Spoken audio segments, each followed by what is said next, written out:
Assalamualaikum warahmatullahi wabarakatuh, sobat semua. Mudah-mudahan di kesempatan hari ini semuanya dalam keadaan baik ya.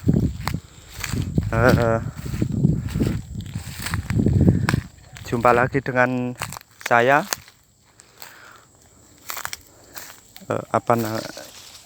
jumpa lagi dengan saya di kesempatan ini.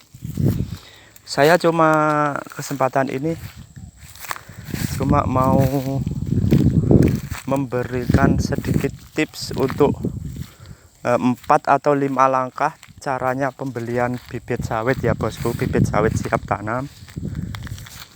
Nah, ini saya lagi di ladang ngecek bibitnya.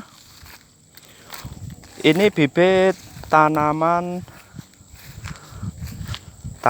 kemarin itu kalau enggak 14 bulan 15 bulan baru tahun kemarin, dan sekarang baru 1 tahun, tapi alhamdulillah udah rata-rata itu udah keluar ini apa namanya itu manggar atau keluar. Nah, itu buah ya bosku. Dan bagaimana cara perawatannya biar bibitnya jadi kayak gini? Ini dari kecambah kemungkinan 2,5 tahun, 2 tahun setengah, tapi rata-rata udah keluar ininya manggar. Nah, bagaimana caranya biar sawit kita cepat berkembang kayak gini? Kalau subscribe saya mencapai 1000, berarti banyak pengikut, banyak yang suka, makanya di share ya. Yang saya butuhkan tuh di share, bukan di subscribe. Yang saya utamakan tuh di share, biar saudara-saudara kita itu tahu dan nggak sembarangan dalam pemilihan bibit. Karena sekarang itu banyak istilahnya bibit penjual bibit atau pemasaran bibit yang bibit biasa-biasa atau bibit sembarang, nggak tahu asli jenis bibitnya, yang penting keuntungan besar. Nah, itu bosku ya. Makanya di kesempatan ini saya mau ngasih sedikit penjelasan cara-cara tutorial pembelian bibit. Dan langsung saja bosku ya. Nanti kalau ada saya salah ngasih atau keterangan, saya minta maaf, terutama kepada senior saya minta maaf, dan ya kepada Anda semualah saya minta maaf kalau ada kesalahan dalam ngasih keterangannya. Nah, itu langsung saja. Untuk yang pertama, langkah-langkah cara-cara pembelian atau bibit sawit. Yang pertama, seminim-minimnya carilah bibit sawit yang dari kecambah. Nah, entah varietas apa aja lah, maupun bibit marihat biasa yang sekarang dari sampit ini. Nah, yang pertama. Yang kedua, carilah yang bersertifikat. Walaupun bibit biasa itu pasti ada sertifikat pembelian ya bosku. Yang ketiga itu pilih bibit, pemilihan bibit. Yang keempat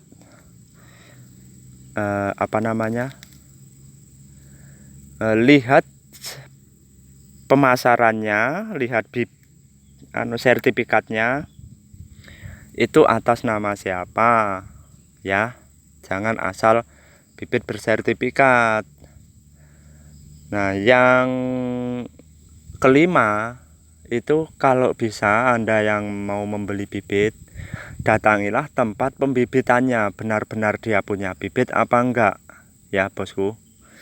Nah, karena sekarang begini, banyak oknum-oknum,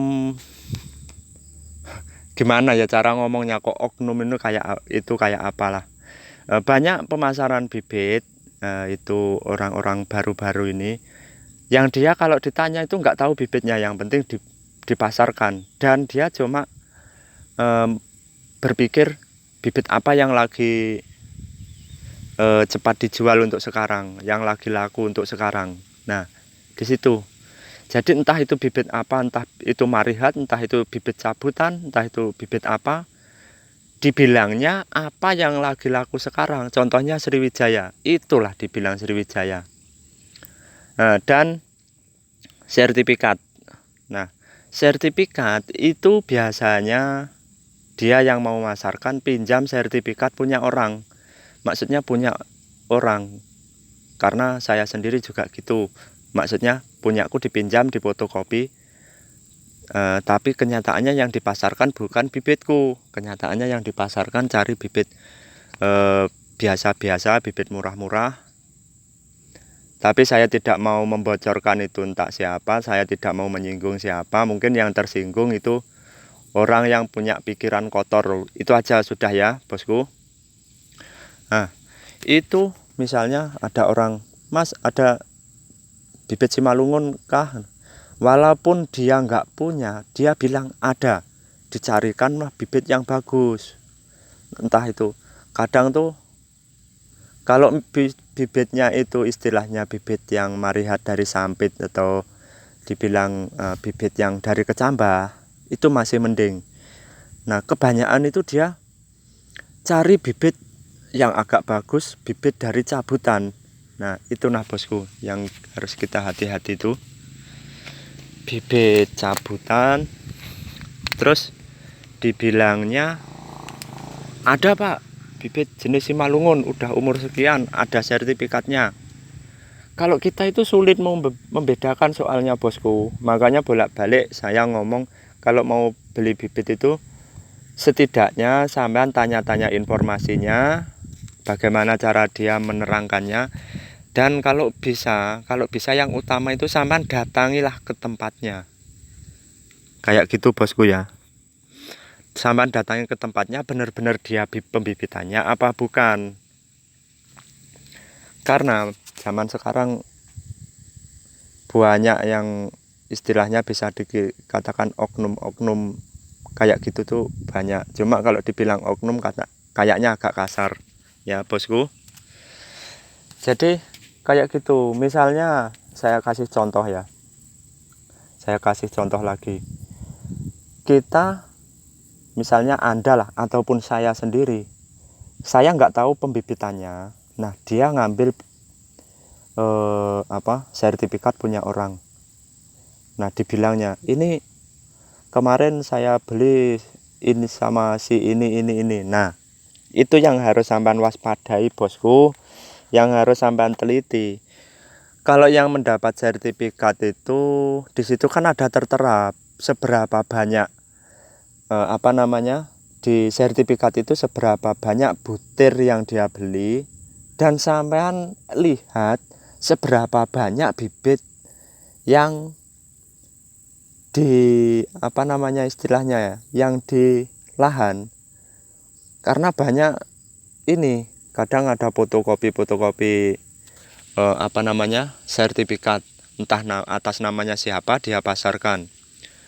Nah, saya mau ngecek ke ladangnya bisa, Mas. Oh, bisa, Pak.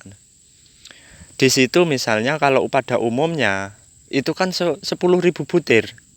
Dan ini yang saya maksud ini PPKS yang biasa di pasaran ini ya. Kalau membeli berapa pun ada di situ sertifikatnya kan ada. Ada ya tapi biasanya minimal 1.000 butir kalau yang biasa ini kan. Saya bilang ini yang biasa loh bosku, bukan yang PT.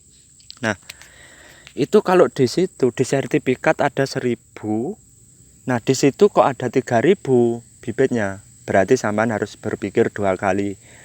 Di situ bibitnya ada misalnya ada sekitar 10.000, kok sertifikatnya cuma 5.000. Nah, itu sampean harus berpikir juga. Nah, itulah yang sering saya gembor-gemborkan, bosku ya. Dan mudah-mudahan ini bermanfaat. Kalau kiranya videoku ini saya ngasih keterangan ini ada manfaat atau kira-kira ada gunanya, saya cuma minta di-share aja untuk saudara-saudara kita yang lain. Kalau masalah subscribe, masalah lonceng, masalah saya nggak tahu, itu nggak paham. Yang di-share ini biar saudara-saudara kita yang lain itu tahu dan bisa lebih berhati-hati. Oke, bosku. Dan yang sudah mengikuti saya ucapkan terima kasih. Saya tidak terlalu penting dengan apa ya istilahnya.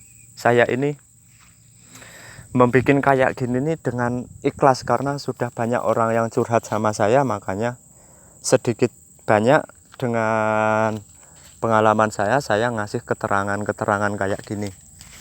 Dan kalau ini durasinya agak panjang ya saya minta mohon dimaklumi ya.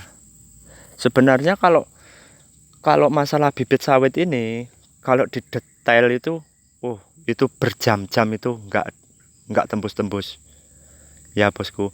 Dan saya mohon maaf sebelumnya, saya tidak sombong, tidak menyombongkan, tidak saya punya pengalaman gitu, tidak. Saya berbagi dan saya pun sepengalaman saya karena sampai saat ini juga saya masih pemula juga ya, bosku. Mohon maaf kalau ada yang tersinggung, dan saya cuma mudah-mudahan ini bisa membawa manfaat bagi pemula petani sawit. Nah, makanya sering saya bilang video saya ini saya khususkan untuk pemula, bukan untuk senior. Kalau senior itu lebih pintar dari saya ya, bosku. Nah, ya mohon maaf ini ngomongnya terlalu panjang lebar, mudah-mudahan bermanfaat. Dan ini nanti tetap saya bikinkan lagi entah kapan. Nah, juga ini kemarin ada yang request cara membuat kecambah sendiri. Tetap nanti saya kasih, tapi kalau subscribe saya diikutin oleh banyak orang, minimal 1.000 atau 2.000, paling enggak ya 1.000, mendekati 1.000 lah, nanti saya bikinkan. Nanti kalau saya bikin sekarang itu masih banyak yang belum paham. Jadi nanti kalau subscribe-nya mencapai istilahnya pengikutnya yang menyaksikan udah lumayan banyak, tetap saya bikinkan sekalian. Bukan cuma itu, insya Allah ini pokoknya rahasia pokoknya sawit ini insya Allah sepengalaman saya akan saya bongkar dan sedetailnya. Tapi ya kayak gini videonya cuma pendek-pendek kayak gini ya, bosku. Cuma saya ambil inti-intinya, nggak bisa saya terlalu ngomong banyak ya. Bukan nggak bisa, maksudnya kita ngomongnya itu kadang saya sendiri bingung cara penjelasannya. Soalnya dijelaskan kayak apapun durasi tetap kurang. Tentang ini penanaman kayak gini, nanti kok bisa langsung keluar manggar, kok baru ditanam setahun kok udah keluar manggar, bagaimana cara perawatannya, Mas? Kalau ini di sini ini setahun, bosku ya. Ini alhamdulillah udah 3 kali ini saya menanam. Yang 2 kali itu punya orang, dipercaya dulu, dipercaya tanam, terus perawatan, alhamdulillah kayak gini juga. Dan ini yang punya kita ya kayak gini juga. Ini udah 3 kali. Nah, kalau yang di Sumatera saya dulu di Pekanbaru itu malah saya yang trip pertama itu belum bisa kerja, maksudnya baru baru keluar dari baru habis sekolah ke Sumatera itu malah kalau nggak 7 bulan 8 bulan dari penanaman langsung keluar manggar. Kalau di sini setahun. Oke bosku, ini videonya udah terlalu panjang dan mudah-mudahan ini bermanfaat ya bagi Anda semuanya, terutama petani muda atau petani pemula. Dan sampai jumpa lagi di video yang selanjutnya, masih tetap tentang pembibitan sawit. Dan assalamualaikum warahmatullahi wabarakatuh.